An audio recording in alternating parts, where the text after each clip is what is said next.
नमस्कार दोस्तों, हमारे यूट्यूब चैनल स्टडी विद राजा साहब में आपका स्वागत है। और आज हम लोग देखने वाले यूपी टीजीटी पीजीटी 8 में नेक्स्ट टॉपिक है प्रागैतिहासिक काल। इस टॉपिक से रिलेटेड जितनी भी क्वेश्चन बनते हैं सारे क्वेश्चन को हमने वन लाइनिंग फॉर्मेट में उतारा है। इसके अलावा हम आपको 20 लेक्चर प्रोवाइड कराएंगे एग्जाम के पहले तक, और उन 20 लेक्चर में 70 से 80% तक आर्ट का कोर्स कवर कराने की पूरी कोशिश करेंगे। चलिए शुरू करते हैं। अध्ययन के स्रोत के आधार पर मानव जीवन के इतिहास को 3 भागों में बांटा गया है, और पहला है प्रागैतिहासिक काल। इस काल की बात करें तो मानव को लिपि का ज्ञान नहीं था। क्यों कह सकते हैं? क्योंकि कोई भी लिखित साक्ष्य हमें प्राप्त नहीं हुआ है, इसलिए हम लोग कह सकते हैं कि लिपि का क्या था, मानव को ज्ञान नहीं था। उदाहरण की अगर बात करें तो पाषाण काल हो जाएगा। इसके अलावा ताम्र पाषाण काल। नेक्स्ट है 2 नंबर है आद्य ऐतिहासिक काल। इस काल में क्या था, लिपि का ज्ञान था मानव को, परंतु उन्हें पढ़ा नहीं था। लिखित साक्ष्य तो हमें प्राप्त हुआ, परंतु उनको क्या हम लोग पढ़ नहीं सके हैं। तो हम लोग क्या कह सकते हैं, मानव को लिपि का ज्ञान था परंतु उनको पढ़ा नहीं जा सका है। अगर उदाहरण की अगर हम लोग बात करें तो हड़प्पा सभ्यता हो जाएगी। इसके अलावा वैदिक संस्कृति हो जाएगी। इसी के उदाहरण है। नेक्स्ट देखते हैं ऐतिहासिक काल। ऐतिहासिक काल की बात करें तो लिपि का ज्ञान भी था और उसे पढ़ा भी गया। तो हम लोग कह सकते हैं पुरातात्विक एवं लिखित साक्ष्य दोनों रूप में क्या उपलब्ध है। कौन सा है? ऐतिहासिक काल। लिखित साक्ष्य भी मिले हैं, उनको हम लोग क्या कर सके हैं, उनको पढ़ भी सके हैं, इसलिए क्या कहते हैं, उसे ऐतिहासिक काल कहते हैं। नेक्स्ट देखते हैं प्रागैतिहासिक काल। वन लाइनिंग सीरीज में उतारे हैं सारे क्वेश्चन को। प्रागधन इतिहास, अगर इसकी बात करें प्री और हिस्ट्री से मिलकर बनाए, जिस काल में मानव को लिपि की जानकारी नहीं थी उस काल को प्रागैतिहासिक काल कहते हैं। क्या कहते हैं? प्रागैतिहासिक काल कहते हैं जिस काल में मानव को जानकारी नहीं थी लिपि की। पॉइंट नंबर 2 देखते हैं। इस काल का इतिहास पुरातात्विक साधनों पर निर्भर होता है, अर्थात उत्खनन के द्वारा प्राप्त वस्तुओं के आधार पर तत्कालीन जनजीवन की जानकारी प्राप्त होती है। जनजीवन की जानकारी प्राप्त होती है। मानव को जीवन असभ्य तथा बर्बर था। क्यों था? क्योंकि एक स्थायी निवास नहीं था मानव का। मानव क्या था, खाना बदोश जिंदगी। कभी यहाँ खाना खा रहा है, ठीक है, नदियों किनारे बसता था अगर उस टाइम देखा जाए तो। कहीं पानी की तलाश में नदियाँ सूख गई तो कहीं भटक रहा है, उधर भटक रहा है। तो उन्होंने क्या कहा, असभ्य बर्बर कहा है। क्या कहा? असभ्य बर्बर, क्योंकि एक निश्चित स्थान नहीं था। आगे देखते हैं। पॉइंट नंबर 2 है प्रागैतिहासिक शब्द का प्रयोग 1851 ईस्वी में डैनियल विल्सन ने अपनी पुस्तक the archaeology and pre historic annuls of Scotland में किया है। किसमें किया है? इनकी जो पुस्तक थी उसका नाम है the archaeology and pre historic annuls of Scotland में किया है। नेक्स्ट पॉइंट देखते हैं। पॉइंट नंबर 3 है भारत में प्रागैतिहासिक अध्ययन का प्रारंभ 13 मई 1863 ईस्वी को माना जाता है, जब भारतीय सर्वेक्षण विभाग के विद्वान रॉबर्ट ब्रूस फूट, वो क्या थे, भूवैज्ञानिक थे, ठीक है, और इन्होंने क्या पुरातात्विक थे जिन्होंने मद्रास तमिलनाडु के पास स्थित पल्लवरम नामक स्थान से पूर्व पाषाणकालीन पत्थर के उपकरण क्या किए, प्राप्त किए थे। किसने प्राप्त किए थे? रॉबर्ट ब्रूस फूट ने। कहाँ पर? मद्रास कहाँ पर है? तमिलनाडु में। नेक्स्ट पॉइंट देखते हैं। पल्लवरम भारत में खोजा गया पहला प्रागैतिहासिक है। प्रागैतिहासिक मतलब पुरापाषाण कालीन क्या है, स्थल है एक। नेक्स्ट पॉइंट देखते हैं। इसके अलावा अगले ही वर्ष 1864 ईस्वी में विलियम किंग ने तमिलनाडु के अतिपक्कम नामक स्थल से पत्थर के उपकरण प्राप्त किए। किसने प्राप्त किए थे? विलियम किंग ने किए थे। तमिलनाडु के अतिपक्कम नामक स्थल से पत्थर के उपकरण क्या हुए थे, प्राप्त हुए थे इनको। आगे देखते हैं। नेक्स्ट पॉइंट है भारत में प्राग ऐतिहासिक का जनक रॉबर्ट ब्रूस फूट को माना जाता है। किसको माना जाता है? रॉबर्ट ब्रूस फूट को माना जाता है। रॉबर्ट ब्रूस फूट की मृत्यु कोलकाता में हुई थी। कहाँ पर हुई थी? कोलकाता में हुई थी। आर्ट से रिलेटेड जो भी क्वेश्चन इंपॉर्टेंट है सारे क्वेश्चन को हमने समाहित किया है। इसकी पीडीएफ आपको हमारे टेलीग्राम चैनल स्टडी विद राजा साहब पर मिल सकती है, आप ज्वाइन कर लीजिएगा। अब हम लोग देख लेते हैं प्रागैतिहासिक काल में मानव की गतिविधियों की जानकारी का मुख्य स्रोत कौन कौन से थे। स्रोत कौन कौन से रहे हैं उनको देख लेते हैं। पहला है व्यवहार में लाए गए पाषाण उपकरण आदि से है, इसलिए पाषाण काल को प्रागैतिहासिक काल के अंतर्गत रखा गया। किससे रखा गया? पाषाण काल को किसके अंतर्गत रखा गया है? प्रागैतिहासिक काल के अंतर्गत रखा गया है। पाषाण काल को देख लेते हैं हम लोग। पाषाण काल को पत्थर के औजारों के विकास के क्रम के आधार पर 3 भागों में बांटा गया। कितने भागों में बांटा गया है? 3 भागों में बांटा गया है। अगर हम बात करते हैं प्रागैतिहासिक कालीन संस्कृतियों के दैनिक विद्वान क्रिस्टन जे थॉमसन पाषाण काल को 3 भागों में विभाजित किया। किसने किया है? दैनिक जो विद्वान थे क्रिस्टन जे थॉमसन ने पाषाण काल को 3 भागों में बांटा गया है। कौन कौन से भाग हो जाएंगे देख लेते हैं। पहला हो जाएगा पुरापाषाण काल, ठीक है, पैलियोलिथिक एज भी कहते हैं। प्रारंभ की बात की जाए तो ये प्रारंभ कब से हुआ था, 25,000 बीसा पूर्व से प्रारंभ हुआ था। दूसरा देखते हैं इसी में मध्यपाषाण काल हो जाएगा, ठीक है, मेसोलिथिक कहते हैं, एज कहते हैं 25,000 से लेकर 10,000 बीसा पूर्व तक इसका समय काल रहा है। इसके अलावा तीसरा हो जाएगा नवपाषाण काल। क्या हो जाएगा, नवपाषाण काल हो जाएगा, नियोलिथिक बोलते हैं एज, और इसका जो समय काल रहेगा वो रहेगा 10,000 से लेकर 3,000 बीसी तक, ठीक है। अब पहला देखते हैं पुरापाषाण काल। पुरापाषाण काल से जितने भी इंपॉर्टेंट पॉइंट बनते हैं सारे इंपॉर्टेंट पॉइंट को हमने समाहित किया है। पहला पॉइंट है यह मानव जीवन का सबसे लंबा समय रहा है। कौन सा रहा है, पुरापाषाण काल रहा है।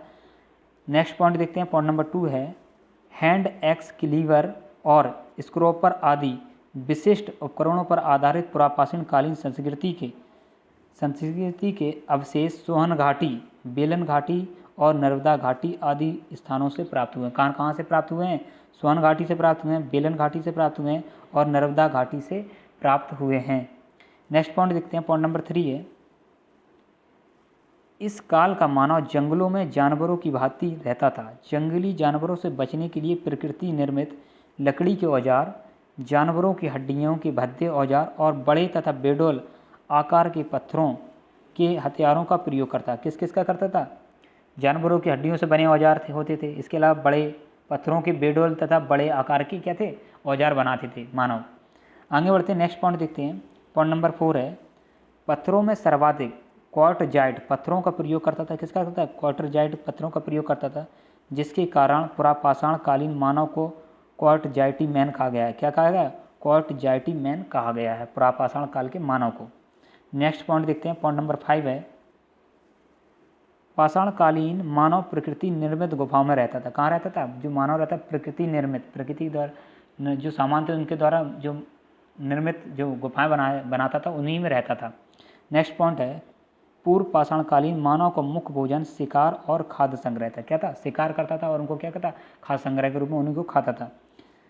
आगे बढ़ते हैं, पॉइंट नंबर 7 है प्रागैतिहासिक मानव की गतिविधियों की ज़्यादातर साक्ष्य दक्षिण भारत के अंगोला, कोलापा और बेल्लारी माना जाता है। इसलिए भूगर्भ शास्त्रियों का मानना है कि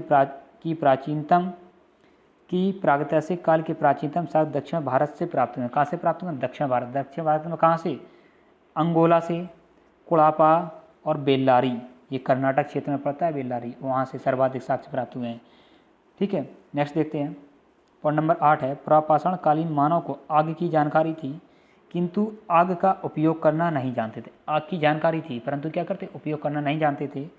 आग का उपयोग नवपाषाण कालीन मानव ने किया। किसने किया, नवपाषाण कालीन मानव ने किया था आग का उपयोग।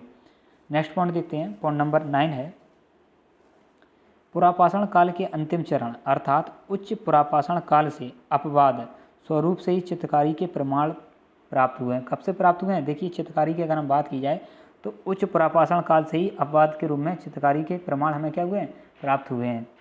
नेक्स्ट आगे बढ़ते हैं, नेक्स्ट आगे देखते हैं, पॉइंट नंबर 10 है महाराष्ट्र के जलगांव में पटने नामक स्थान पर उच्च पुरापाषाण कालीन शतुरमुर्ग के अंडे की खोल मिली है, जिस पर आड़ी तिरछी रेखाएं खींचकर चित्रकारी की गई है। कहाँ पर, महाराष्ट्र के जलगांव में पटने नामक स्थान पर किसकी, शतुरमुर्ग के अंडे की खोल मिली, जिस पर क्या आड़ी तिरछी क्या रेखाएं खींचकर बनाई गई। इससे क्या है, तो चित्रकारी के क्या मिले हैं, साक्ष्य मिले, एक तरीके से हम लोग कह सकते हैं।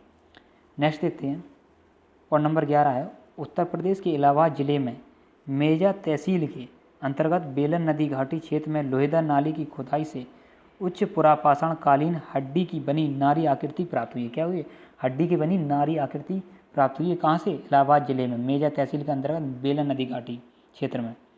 नेक्स्ट पॉइंट देखते हैं, पॉइंट नंबर नेक्स्ट है पुरापाषाण कालीन पुरास्थल की बात करते हैं, कौन कौन से इंपॉर्टेंट हैं। सारे इंपॉर्टेंट एक तरह हमने आपके लिए बना कर रखा है। पहला है पल्लवराम। पल्लवराम कहाँ पर है, तमिलनाडु में स्थित है। और अगर इसकी बात की जाए तो रॉबर्ट ब्रूस फूड ने खोज की थी 1863 में। इसके अलावा अतिपक्कम नामक जगह की बात की जाए, ये तमिलनाडु में है और इसकी खोज की थी विलियम किंग ने 1864 ईस्वी में।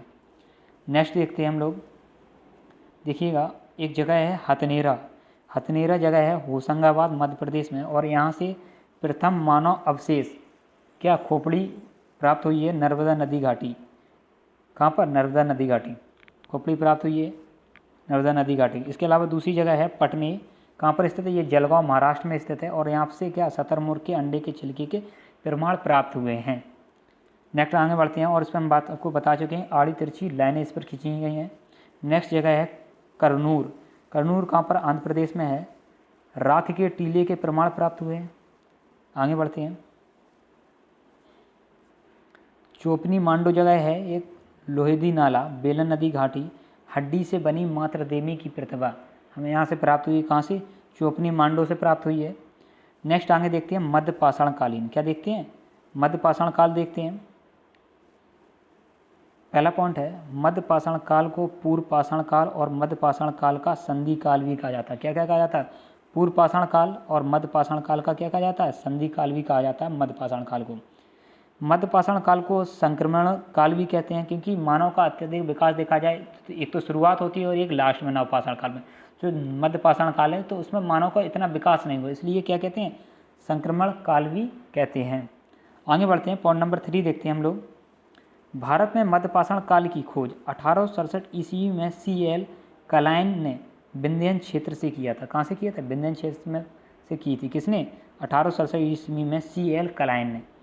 नेक्स्ट पॉइंट देखते हैं। नेक्स्ट पॉइंट है इस काल का मानव पाषाण खंड से फलक या चिपटियाँ निकालकर ज्यामितीय आकार के औजारों का प्रयोग करता था और इस औजार को माइक्रोलिथिक कहा गया है। क्या कहा गया है? इन औजारों क्या गया है? माइक्रोलिथिक कहा गया है। नेक्स्ट पॉइंट देखते हैं, पॉइंट नंबर 5 है मध्य पाषाण कालीन मानव की जीविका का। नेक्स्ट पॉइंट है मध्य पाषाण कालीन मानव की जीविका का मुख्य स्रोत शिकार और खाद्य संग्रह था। इस काल के मानव द्वारा मछली पकड़ने आदि के प्रमाण मिले हैं। किसके प्रमाण मिले? मछली पकड़ने के प्रमाण मिले हैं। इसलिए हम लोग कह सकते हैं मुख्य स्रोत क्या था? शिकार करना और उनका खाद्य संग्रह था। नेक्स्ट हम लोग आगे देख लेते हैं।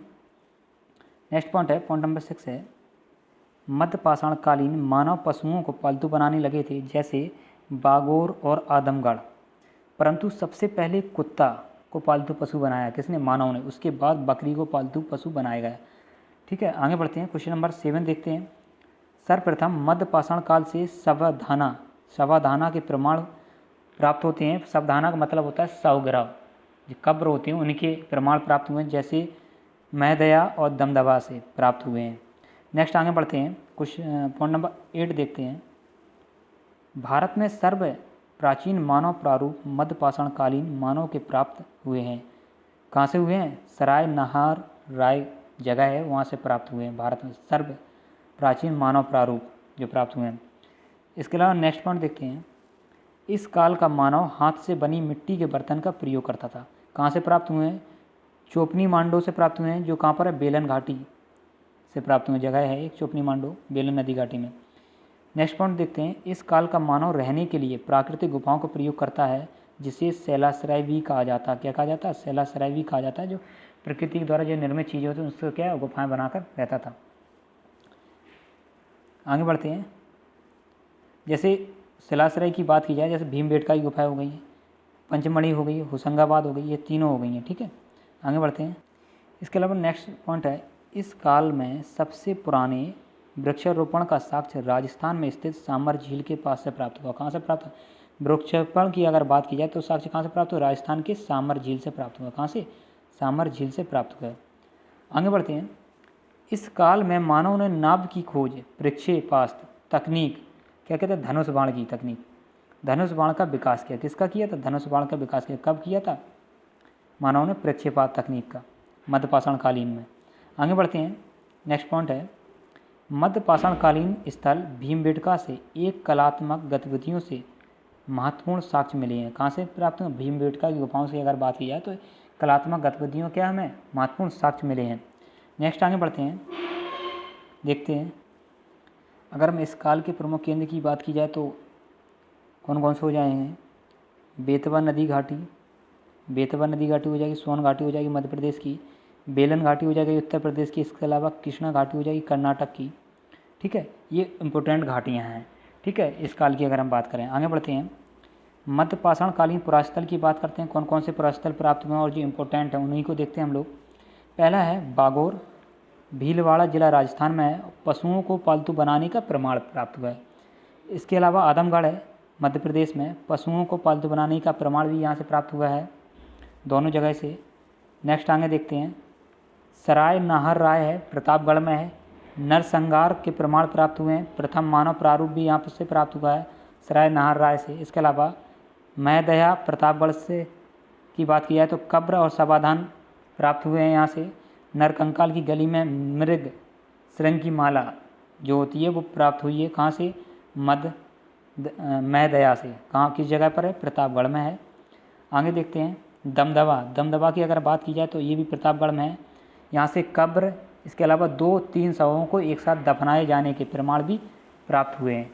ठीक है, आगे बढ़ते हैं, चोपनी मांडो की बात करते हैं, बेलन नदी घाटी है इलाहाबाद में, हाथ से बने मिट्टी के बर्तन के प्रमाण प्राप्त हुए हैं चोपनी मांडो से। इसके अलावा लंगनाच की बात की जाए, गुजरात में है, 14 मानव कंकाल प्राप्त हुए हैं। HD संकालिया ने इसका उत्खनन करवाया है, किसने, HD संकालिया ने। 14 मानव कंकाल प्राप्त हुए हैं लंगनाच से। आगे बढ़ते हैं, नवपाषाण काल की बात करते हैं।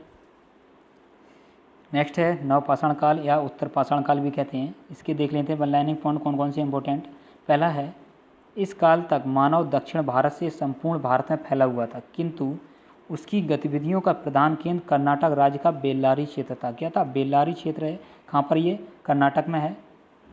इसके अलावा पॉइंट नंबर 2 है, मनुष्य में स्थायी निवास की प्रवृत्ति सर्वप्रथम नवपाषाण काल से प्रारंभ हुई। स्थायी निवास कहाँ से प्राप्त हुई, नवपाषाण काल में स्थायी निवास की। अगर आपसे पूछा जाए स्थायी निवास तो कहाँ से काल हुआ, नवपाषाण काल से प्रारंभ हुआ।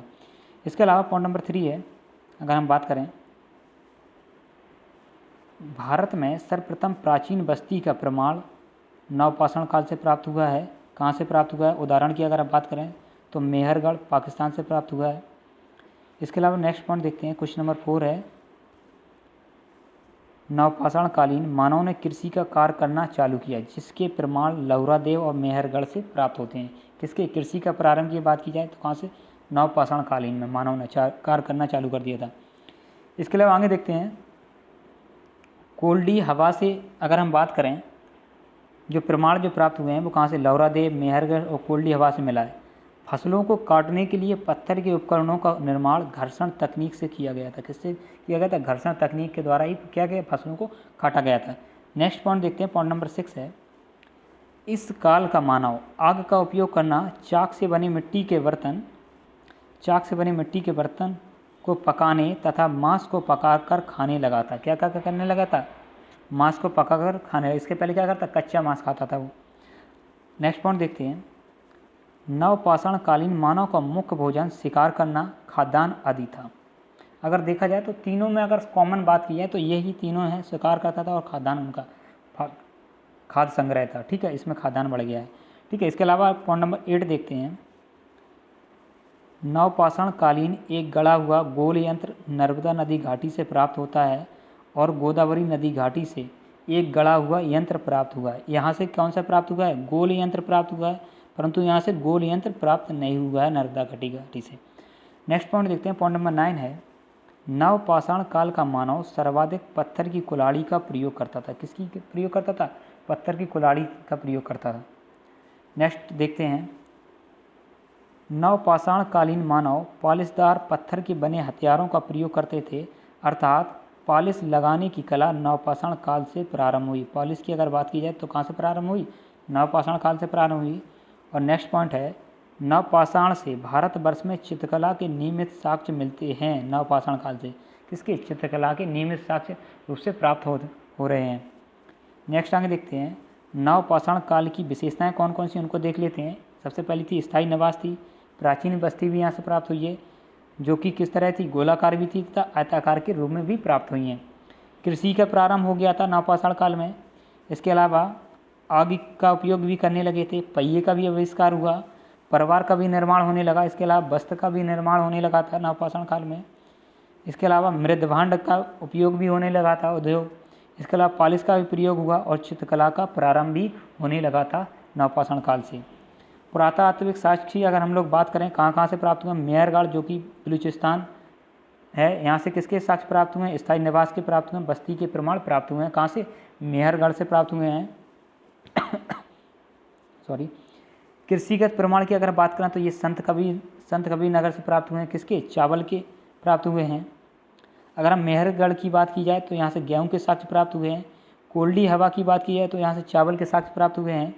बुर्ज होम जो कि कश्मीर में अगर यहाँ से बात की जाए तो गर्त आवास, इसके अलावा कब्रों में मालिक के साथ कुत्ते दफनाने के भी प्रमाण प्राप्त हुए हैं। कहाँ से, बुर्ज होम कश्मीर में। नेक्स्ट देखते हैं गुपकराल की अगर बात की जाए, कश्मीर में चाक से बने मिट्टी के बर्तन के प्रमाण प्राप्त हुए हैं। इसके अलावा चिरांद जो जगह है वो बिहार में है, अगर यहाँ की बात की जाए तो हड्डी के बने औजार के ढेर प्राप्त हुए हैं, चिरांद की बात की जाए। ठीक है साथियों, ये प्रागैतिहासिक काल से जितनी भी क्वेश्चन बनते थे सारे क्वेश्चन हमने आपको करा दिया है। अभी के लिए इतना ही। जितने भी साथी हमारे चैनल से नए जुड़े हैं तो प्लीज़ चैनल को सब्सक्राइब कर लीजिएगा तथा शेयर भी कर दीजिएगा, जिससे और भी नए साथी हमारी चैनल से जुड़ सकें।